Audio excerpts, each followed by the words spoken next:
Ladies and gentlemen, my name is Dietrich, and today I am going to try to help you answer the age-old question. Should you buy a BMW X3 or a Porsche Macan? These are two very enticing compact luxury SUVs from two legendary German automakers.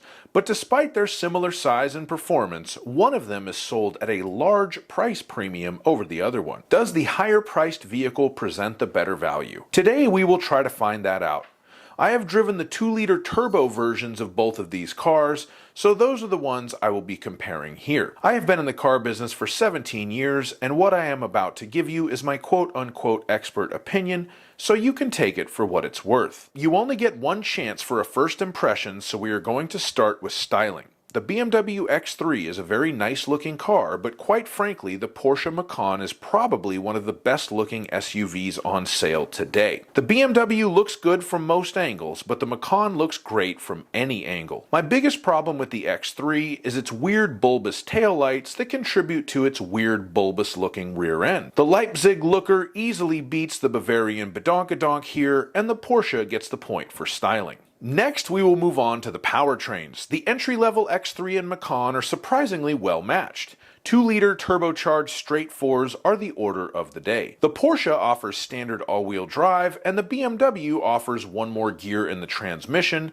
an 8-speed compared to Porsche's 7-speed. However, pedigree is worth mentioning here. Despite the fact that the Macan's Turbo 4 has a little bit more horsepower and a considerable bump in torque compared to BMW's 2.04, I have to mark it down a bit because it's just the VW Group's EA888. It is a fine engine, but it is shared with the VW GTI and the Audi A4 and a bunch of other cars besides, and the Macan I drove had an MSRP of $72,000. BMW's 2-liter 4 is used on a whole bunch of different cars too, but at least they're all BMWs. At this price point, that means something. However, in the transmission department, Porsche gets some dignity back in both the exclusivity and exotic departments by equipping the Macan with the PDK, a 7-speed dual-clutch transmission that feels incredibly fast and responsive. It is truly one of the best transmissions in any car on sale today. The BMW makes do with ZF's 8HP 8-speed automatic, which has been used in everything from Dodge Charger V6 rental cars to C7 Corvettes to Range Rovers. It might be completely ubiquitous, but the 8HP is also one of the best transmissions you can get in any new car today. At the end of the day, the powertrains are very closely matched on these cars, and the manufacturer's websites even quote identical 6-second 0 to 60 times for both cars. I'm calling this a tie and awarding 1 point to each vehicle. Next, we will move on to practicality. Since these are both SUVs, at some point they will be expected to perform the standard SUV duties of hauling cargo and people. There is far less nuance here as the BMW X3 has more cubic feet of cargo room and more passenger room than the Porsche Macan.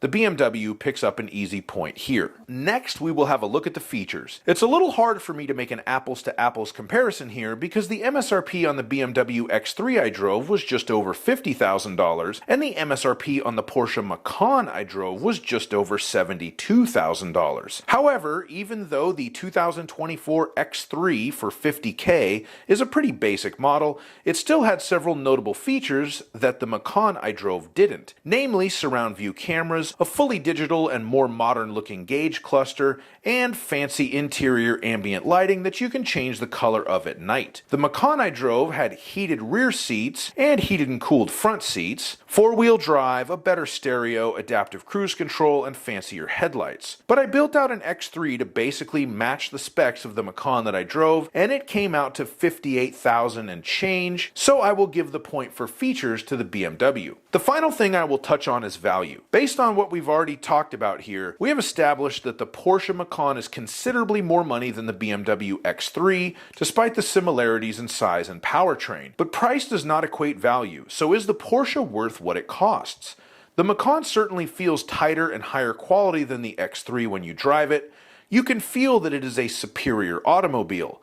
But it's not a massive difference. The X3 still feels like it's very well made. You can just tell the Porsche is better made. The Porsche does have better handling, but only slightly better handling. The Porsche is both nicer looking and more exclusive. Even where I live in Orange County, California, the Macan is not anywhere near as commonly seen as the X3. That might make the Macan a better value to you. If your budget allows for the higher price, and the marginal improvement in build quality combined with the nicer looks and increased rarity really matter to you. For me, $13,500 is more important than that stuff, and that's what I calculate the apples to apples price difference in these cars to be, so I give the point for value to the BMW. So after all that, the final score is 4 points for the X3 and 2 points for the Macan. The Macan is a great car that really took the loss here because of its price. If it were $10,000 cheaper, it probably would have walked away with this competition because that price gap could easily be justified by the Macan's intangibles. If it were $5,000 cheaper, it might have been a toss-up. But at this current price, I just couldn't give it any more points than I did. Porsche dealers are also not known for deep discounts, so there isn't even any relief on that front to be had. I'd have to recommend the X3 to all but my richest viewers. If money really is no object, buy the Porsche. But for us mere mortals, the Beamer will have to do. So that's my choice. Please let me know in the comments if you agree with me or not. Please like my video and subscribe to my channel, and please have a wonderful day. Bye-bye.